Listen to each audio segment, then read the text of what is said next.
Shumë kohë përpara jetonte një vajzë e bukur e quajtur Hirushe. Hirushen e donin të gjithë sepse ajo ishte shumë e sjellshme dhe e edukuar. Por babai i vej i Hirushes besonte se ajo kishte nevojë për mama.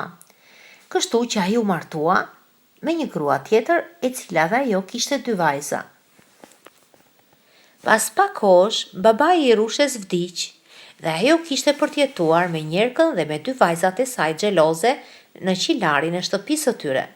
Oh, e shkreta Hirushe, kishte për të bërë gjithçka e vetme. Ajo duhej të gatuante, të pastronte tërë shtëpinë. Ajo s'kishte më rroba të bukura për të veshur, por vetëm rroba të vjetra dhe të grisura, në një kohë që njerka dhe gocat e saj kishin rroba të bukura dhe jetonin në luks. Por s'kishte rëndësi se sa e keqe ishte njerka dhe gocat e njerkës. Hirushja ishte për herë e qeshur. Edhe kafshët e vogla donin të ishin pranë saj. Ajo kishte shoqëri me miun edhe me zogjt. Ajo u bënte atyre rroba të vogla për të veshur dhe kujdesej për ta. 2 shokët e saj më të mirë ishin Jaq dhe Gus. Hirushja dhe Jaq ishin për herë duke shpëtuar Gus nga Luciferi, një mace e moshuar që i kishte vënë syrin dhe donte të hante miun e vogël. Një ditë vjen një letër që i fton që të gjithë në një mbrëmje në pallat. Njerka tha: "Hirushja mund të shkojë, por vetëm nëse ajo mbaron punët e saj."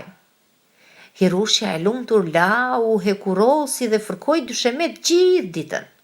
Ndërkohë që miqtë e vegjël të Hirushes ja filluan punën për t'i bërë asaj një fustan shumë të bukur. Zogjt dhe miu që e donin Hirushen dëshironin që t'i bënin asaj një surprizë. Dhe kur ajo e pa se çfarë ata kishin bërë, ajo ndihej kaq e lumtur. Ajo e veshi me njëherë fustanin e saj të mrekullueshëm që miqtë e saj e kishin bërë dhe vrapoi lart shkallëve që të bashkohej me motrat e saj.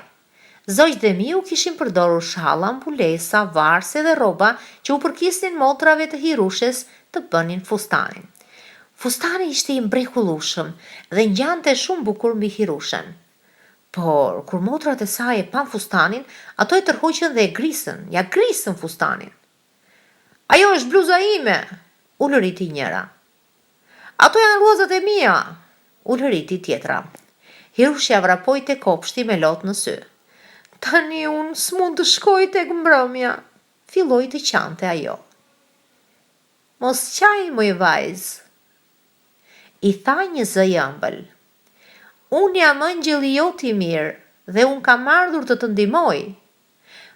Pastaj, angjëlli rrotulloi shkopin, 4 minj u kthye në 4 kuaj dhe një kungull i madh i rrumbullakut u kthye në karrocë.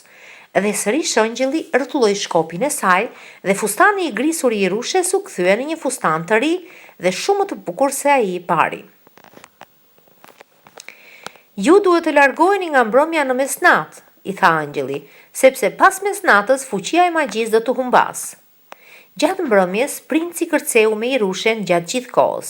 Hirushja e ndjente sikur t'ishte në ëndër. Mbreti dhe duka i madh ishin të lumtur të shikonin princin të binte në dashuri. Por kur ora vajti 12, Hirushja vrapoi dhe iku nga pallati. Ajo ishte iku me aq shpejtësi sa që i ngeli pas një këpucë xhami nga mbrapa. Princi vrapoi pas asaj, por ishte shumë vonë. Ditën e nesërme, princi dërgoi dukën e madh dermëder të gjente vajzën e re që kishte humbur këpucën. Kur ata shkuan tek shtëpia e Hirushes, të dyja motrat e saj e provuan këpucën, por këmbët e tyre ishin shumë të mëdha. Njerka e Hirushes i tha dukës që ajo s'kishte vajzë të tjera në shtëpi. Ajo e kishte mbyllur Hirushen në dhomën e saj sipër me qëllim. Por shokët e vegjël të Hirushes, Gus dhe Juq, vodhën çelsin nga xhepi i njerkës dhe hapën derën dhe e lanë Hirushen të lirë tamam në kohë.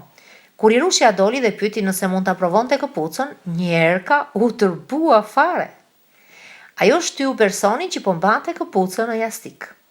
Këpuca e xhamit ra për tokë dhe u thye, por Hirushja shkoi tek sirtari sipërmi komodinës dhe nxori këpucën tjetër të xhamit që ishte e njëjtë. I bënte tamam. Duka i madh ishte i lumtur dhe i lehtësuar që ja kishte gjetur të zonjën e këpucës. Së fundi, princi do të martohej dhe ëndrat e Irushes do të ktheheshin në realitet. Dhe ata jetuan të lumtur përgjithmonë.